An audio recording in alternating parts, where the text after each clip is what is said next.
4, down by 5. That's a good serve. Red hot. This is a long, long shot. General. Dina. Paki uncorks. Galang stretches. Reverse set by Rodriguez. Oh! Nakikita mo, sabay-sabay din gumaganda yung laro netong You team. know, that's a good point. Parang hawa-hawa. Ano? Kung merong hawa-hawa na masama ang laro, merong hawa-hawa. Maganda ang laro!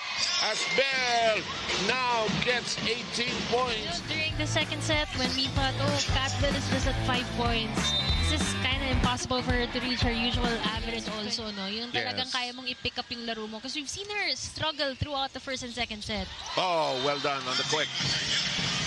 For her. Here come the subs. Tolentino and Alba.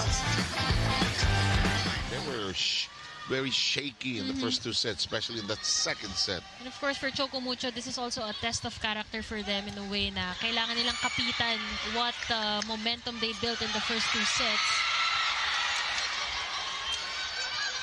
Nabor. Oh! Full swing by Gaston! They were all individually frustrated with their own game. But ngayon, every time they would score a point, look at how they took time in that third set win. Lalim. One-handed recovery. Paat hooks it over. That's playable. Stretch ito, Tobino. Doremdes. Bicar. Tinago si Paat. Tobino. Hinabol. Palo in the... Oh, that's outside. And the point will belong. Just having the right amount of attack and follow through.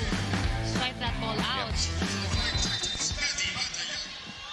Slow pace, but it's how you get there. I'm not sure if it's part of her contract to score at least 20 points per game. And it doesn't matter how many sets, as long as 20. But she did make sure. But she's capable of that, no question. Tobino inside.